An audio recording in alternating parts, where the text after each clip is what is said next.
I grew up with a alcoholic father. So whenever he would get upset, he would put it out on my mom and myself. So we got beat a lot, daily. Growing up, I would get beat for anything. So I didn't know the difference between right and wrong. I was kind of a very confused kid. And I also grew up with a learning disability. I don't know if I so much had a learning disability versus a big time fear. And so I had social anxiety. I was all messed up. I had the capacity to learn, but as a young kid, when you're getting beat like that for no reason, I believe that your mind doesn't work properly. I'm not, I don't know. That's just what I think. So I did that from the time I was born, the time I was 8 years old, just getting beat for no reason.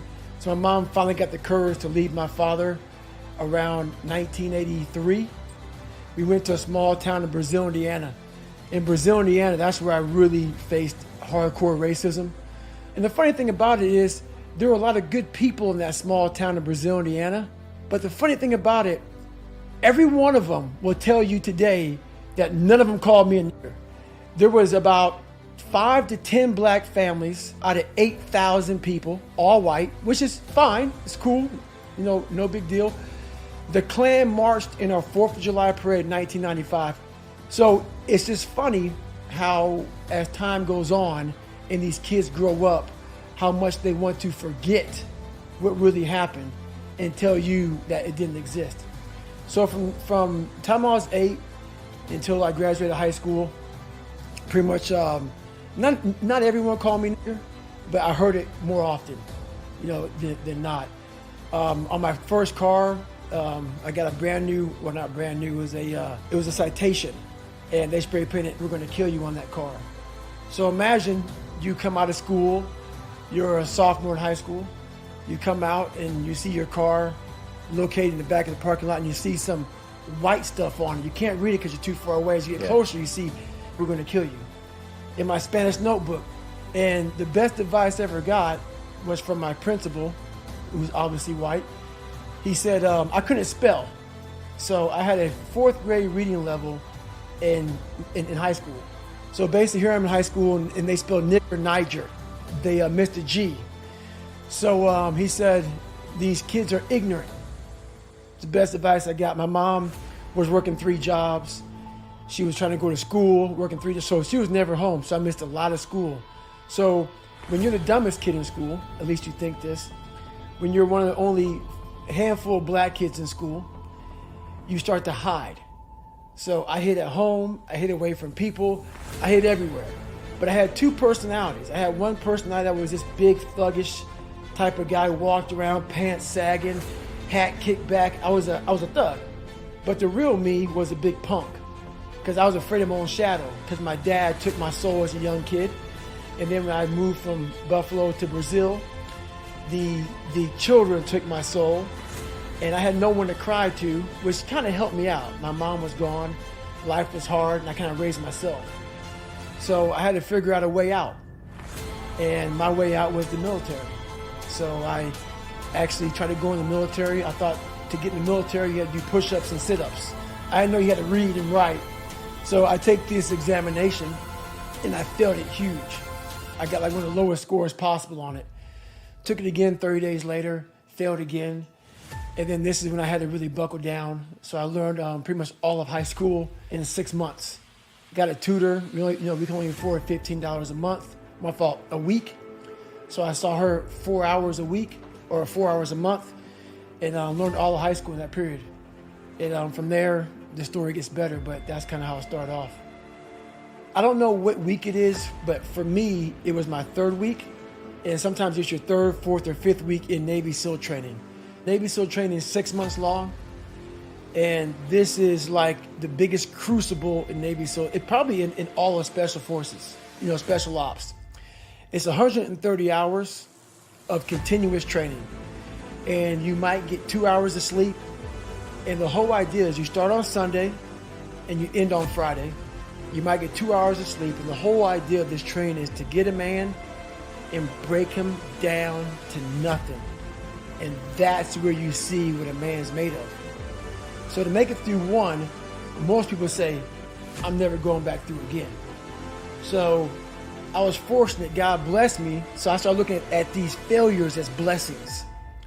Because with all these failures and all these bullies and all these being abused and my learning disabilities and stuttering and everything I had in my life, they are really gifts.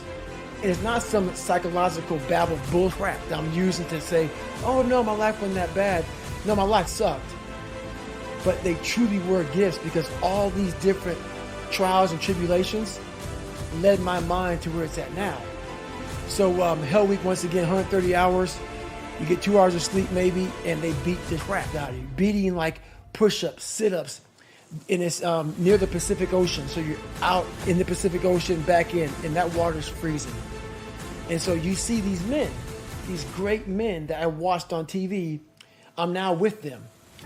And for the longest time, I put people who had better childhoods, better grades, better this, better that, I put them all above me. But now I'm on the same playing field as them. So when you get on the same playing field as these men who you think are better than you look at them eye to eye and you realize that they're not. So once again, I'm starting to do all this live autopsy, like saying, God, man, you were mind-fucking yourself your whole life, thinking that this person came from a nicer house, better education, better mom, better dad, and they're better than you. It's not the case. You have this in you. You may have to dig a little deeper to find it. You know, their family may have started them off a lot better than you, but it's there.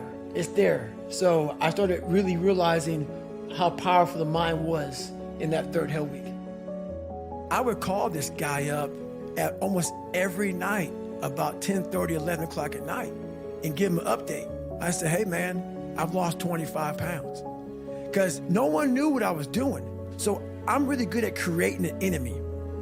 I'm really good at creating something that I'm against. And I'm also good at, if you ever tell me something that I cannot do, I'm gonna let you know that I'm doing it. Somehow you're gonna know one way or another that I'm doing it. It may not be like in your face. I may make sure that I run across the daggone world.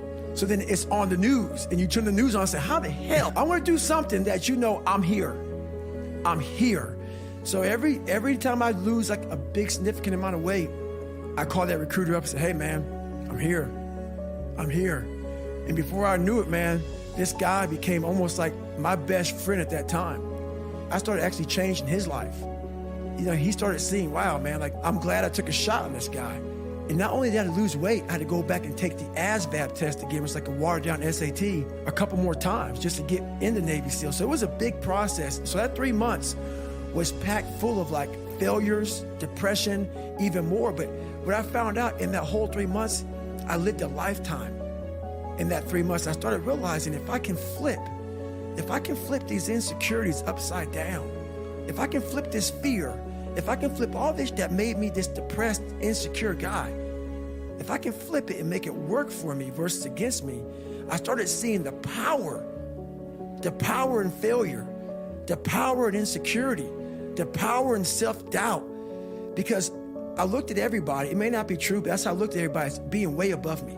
I thought to myself, if I can be at the lowest part in the world, in the sewer, and be able to overcome all this, I started using that as power.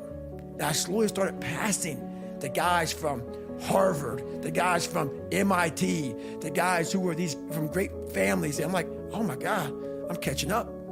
I had nothing. So I started flipping it and using it as power.